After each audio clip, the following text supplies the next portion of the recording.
खरं तर आंदोलन करायचं कारणच नाही, कारण महिला आरक्षणाचा कायदा हा 2023ला अंमलात आणला गेला, तो मान्य सुद्धा त्या ठिकाणी झालाय. काँग्रेस आणि आमचं सगळ्यांचं मत होतं 2024च्या इलेक्शनलाच महिला आरक्षण तुम्ही लागू करा आणि इलेक्शन त्या पद्धतीने त्या ठिकाणी होऊ द्या. पण भाजपला काय की एकतर महिला आरक्षण द्यायचंच नाही, त्यामुळे परत एकदा मान्य झालेला आरक्षणाचा मुद्दा या पार्लमेंट स्पेशल सिटिंग मध्ये त्यांनी आणला आणि त्याला जोडलं काय तर डिलिमिटेशन जोडलं आणि खासदारांची संख्या आपल्याला वाढवायची हे जोडलं. कदाचित त्यांना माहिती सुद्धा असावं की हे काय मान्य होणार नाही. महिला आरक्षण आपल्याला न देणं हे बरं, कारण का आपण जर बघितलं तर भाजप ज्या विचाराने चालतं त्याला आपण मनुवाद म्हणतो आणि त्या मनुवादाचा आपण अभ्यास केला तर त्याच्यामध्ये कुठेही महिलांना अधिकार, ताकद, महिला सबलीकरण हे मुद्दे त्याच्यामध्ये येत नाही. त्यामुळे मुद्दामून डिलिमिटेशन आणि खासदार वाढवण्याचा प्रयत्न नाही तर एक बिल याच्यावर घुसवलं जे सगळ्यांनी रिजेक्ट केलं.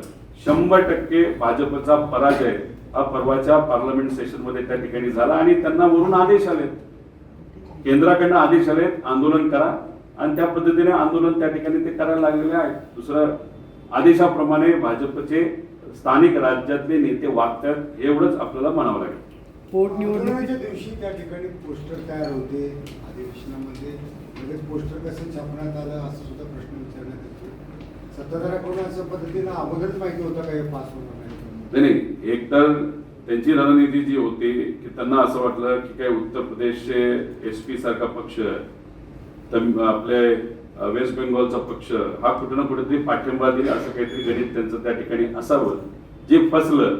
कारण का खरं काय करण्याचा प्रयत्न केला जातो जे आसाम आणि जम्मू काश्मीरमध्ये झालं की मतदारसंघच असे फोडायचे आणि कसे फोडायचे हे मी तुम्हाला पिंपरी चिंचवडच्या एका छोट्या उदाहरणामध्ये दाखवलं. म्हणून एसपीने सुद्धा विरोध केला आणि टीएमसीने सुद्धा त्या बाबतीतला विरोध केला, कारण टीएमसी आणि एसपीला माहित होतं की महिला आरक्षणचं बिल ऑलरेडी पास झालेलं आहे आणि हे माहीत असल्यामुळे मग बॅकअप काय तर मग आपण प्रिंट काढून ठेवावी, आंदोलन करता यावं आणि आंदोलन अशा पद्धतीने करायचं की महिलांवर अन्याय तिथं होतोय, त्याचा फायदा हा तामिळनाडू इलेक्शन मध्ये होईल आणि वेस्ट बेंगॉलच्या इलेक्शन मध्ये होईल. याच्या मागे राजकारण सोडलं तर भाजपकडे दुसरी कुठलीही त्या ठिकाणी रणनीती नव्हती असं आपल्याला म्हणावं लागेल. देशात अनेक प्रश्न असताना, शेजारच्या विविध देशांमध्ये युद्धजन्य परिस्थिती असताना पंतप्रधानांनी त्या मुद्द्यांवर कुठेही चर्चा केली नाही. मात्र याच मुद्द्यावर थेट देशातील नागरिकांशी संवाद साधला आणि काँग्रेसवर थेट टीका केली. आता काँग्रेसवर टीका करत असताना 4 राज्यांचं नाव 4 वेळा घेतलं, पण ते 4 राज्यांचं नाव कुठलं घेतलं? त्यांनी महाराष्ट्र नाही घेतलं, दुसरं कुठलं घेतलं. त्यांनी काय घेतलं? तमिळनाडू घेतलं, त्याचं इलेक्शन आहे. त्यानंतर उत्तर प्रदेश ज्याचं इलेक्शन पुढच्या काही महिन्यांमध्ये येत आहे. त्यानंतर वेस्ट बेंगॉलचं नाव घेतलं ज्याचं इलेक्शन आता चालू आहे. म्हणजे कुठं ना कुठेतरी आपला पराजय झाला आणि त्या पराजयातून राजकीय पोळी भाजण्याचा केविलवाना प्रयत्न हा कुठेतरी नरेंद्र मोदी साहेबांकडनं झालेला आपण सगळ्यांनी बघितला. त्याच्याच बरोबर आपण जर बघितलं तर आपण आणि आपले या देशातले भाजपचे प्रमुख नेते स्वतःला विश्वगुरु म्हणतात. विश्वगुरु म्हणजे त्यांचा शब्द, त्यांचं संभाषण, त्यांचं डिप्लोमसी ही अख्ख्या इतर देशांमध्ये ऐकली जाते.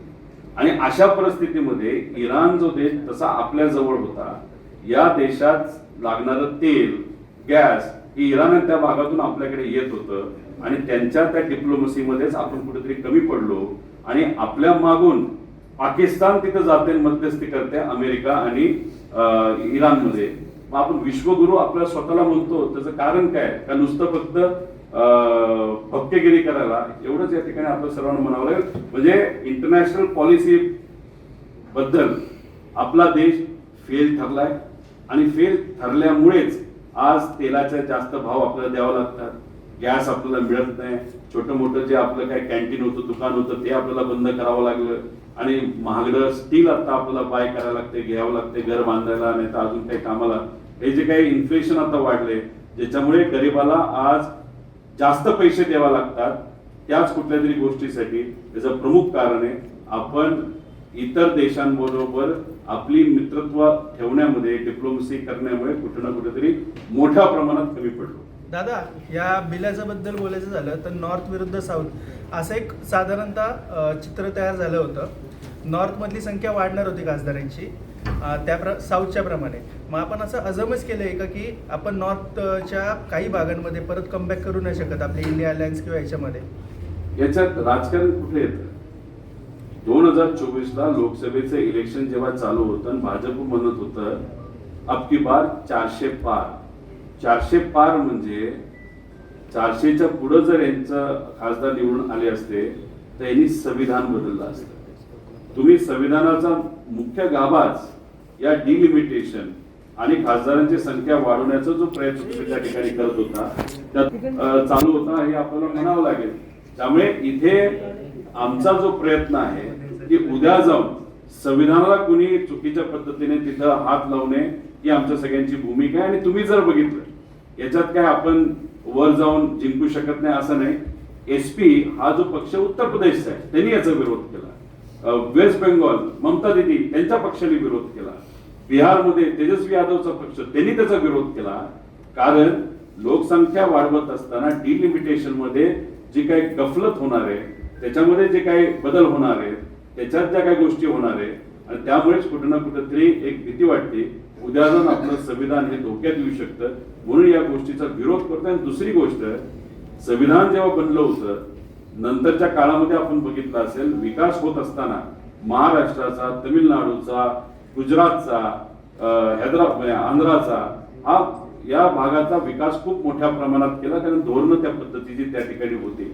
आणि झालं असं की आजपर्यंत आपण जो टॅक्स गोळा करतोय इथं असणारा सामान्य व्यक्ती सुद्धा बिस्किट घेतो, गरीब माणूस बिस्किट मध्ये पण जीएसटी जो टॅक्स आहे हा सगळा टॅक्स जो भारताचा 20-22% जास्त आपण गोळा करतो त्यातून मोठा वाटा हा उत्तर प्रदेश, बिहार त्या भागामध्ये दिला जातो.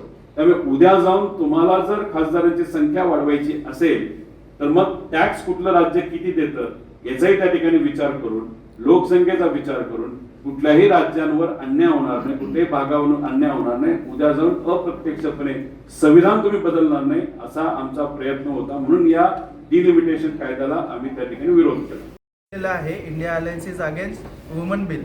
मग आता त्यांनी हे जे सेट केलेले आहे त्याच्यावर तुमचा टॅकल काय असणार आहे? सेट झालंच नाही. ग्रामीण भागामध्ये काल कोल्हापुरात मी गेलो होतो, साताऱ्यात तिथं काही लोकांना भेटलो. तिथं टपरीवाल्यापासून दुकानदारापर्यंत शेतकऱ्यापर्यंत सगळेच म्हणतात अरे बरं झालं भाजप हारलं. म्हणलं कुठं? म्हणलं पार्लमेंटमध्ये. कशाच्या बाबतीत? अहो ते काहीतरी तोडातोडी करणार होते ना मतदारसंघाची, त्याचं काहीतरी बिल आणलं होतं त्यात ते हारले. लोकात मेसेज गेलाय भाजप हारलेला आहे आणि हारण्याची सुरुवात झालेली आहे. 2029ला कुठं ना कुठेतरी बदल होईल. आणि एक मी सांगतो या बिलामध्ये जी काही गडबड केली कुठेतरी 29ला आपण निवडून येणार नाही ही कुठेतरी भूमिका भाजपची दिसते. आणि हे ठामपणे मी सांगतो कदाचित भाजपचा प्रयत्न होता पटपट ह्या गोष्टी करायच्या आणि इलेक्शन 2027 नाही तर 28लाच आपण लावायचं. महिलांचं नाव पुढं करायचं, महिलांचं मत आपल्याकडे घ्यायचं, डिलिमिटेशन मधून विरोधकाचे जे उमेदवार आहेत ते पाडायचे आणि 27-28 मध्ये इलेक्शन प्रीपोन करायचे असा म्हणजे आधी ओढायचे असा केविलवाना प्रयत्न कदाचित या सर्व गोष्टींच्या पाठीमागे होता असं काही तज्ञांचं मत आलेलं आहे. आज शांतसभा आव्हान दिलेलं आहे त्या संदर्भात काय तुला आव्हान जे मुख्यमंत्र्यांनी दिले त्यांच्या लेवलचे एवढे मोठे नेते या महाराष्ट्रामध्ये कोण आहेत आपल्याला बघावं लागेल. पवारसाहेब देशाचे नेते, पवारसाहेब या विषयामध्ये चर्चा करणार नाही. देवेंद्र फडणवीस साहेबांच्या लेवलचे कोण नेते असतील तर त्यांनी त्यांना उत्तर त्या ठिकाणी द्यावं. आम्ही तुलना त्यांच्याबरोबर करत नाही. विचाराच्या बाबतीत तुम्ही जर विचारलं तर आम्ही नक्कीच त्यांच्या पुढे आणि या महाराष्ट्रासाठी जो विचार योग्य आहे त्या बाबतीत आम्ही पुढे आहोत. पण पद आणि अनुभव याच्या बाबतीत देवेंद्र फडणवीस साहेब पुढे असल्यामुळे आम्हाला सांगता येणार नाही. पण उद्या जाऊन जर अशोक चव्हाण साहेब असतील नाहीतर विखे पाटील साहेब असतील, ते पूर्वी काँग्रेसमध्ये होते, आज स्वतःच्या हितासाठी बीजेपी मध्ये गेलेले आहेत, अशा लोकांबरोबर जर चर्चा करायची असेल तर आम्हाला सांगा, आम्ही चर्चा करायला त्या ठिकाणी तयार आहोत. दादा डिलिमिटेशनला विरोधी पक्षांचा विरोध आहे पण डिलिमिटेशन होऊच नाही अशा पद्धतीची भूमिका नाही डिलिमिटेशन व्हावं पण ते सायंटिफिक पद्धतीने व्हावं. इथं जी कमिटी तुम्ही जर बघितली तर कमिटीचा प्रमुख एक सुप्रीम कोर्टचा जज, पण असे अनेक जजेस आहेत ते काही प्रमाणात करप्ट पण आहेत. हे मी नाही म्हणत, 100-200 कोटी रुपये एका जजच्या घरी सापडले. त्यानंतर तुम्ही केजरीवाल साहेबांच्या विषयाच्या बाबतीत बघितलं असेल, त्यांनी ज्या जजच्या समोर नॉट बिफोर मी करण्याचा विषय मांडला, ते जे जज आहेत ते टोटली बीजेपी आणि RSSच्या विचाराचे आहेत. मग अशा एखाद्या व्यक्ती जर चेअरमन झाला आणि इलेक्शन कमिशन वाईस चेअरमन, मग तुम्ही समजून घ्या उद्या सगळा मनमर्जीपणा भाजपकडनं केलाच आहे. त्यामुळे कमिटी फॉर्म करताना वेगळ्या पद्धतीची असावी. अटल बिहारी वाजपेयी साहेबांनी जे सांगितलं 2026 पर्यंत थांबा, त्याच्यानंतर तुम्ही जनगणना करा आणि ती जी लेटेस्ट जनगणना असेल त्या पद्धतीने तुम्ही डिलिमिटेशन करा. हे अटल बिहारी वाजपेयींचं जे मत होतं ते सर्व खासदारांना त्यावेळेस संवाद साधून चर्चा करूनच ते मत होतं. त्यामुळे त्यांचं मत चुकीचं आहे असं म्हणणार नाही. आमचं मत आहे, आमचं पण मत अटल बिहारी वाजपेयी साहेबांसारखंच आहे. त्या पद्धतीनेच डिलिमिटेशन पण सायंटिफिक फॉर्म्युले पद्धतीने व्हावं. आणि जग बदललेलं आहे, तर मग आपण टॅक्स मध्ये सगळ्यात जास्त कुठल्या राज्यांचा वाटा आहे त्याला सुद्धा वेटेज आपल्याला देता येईल का, याचा कुठे ना कुठेतरी विचार तिथं झाला पाहिजे असं मला वाटतं.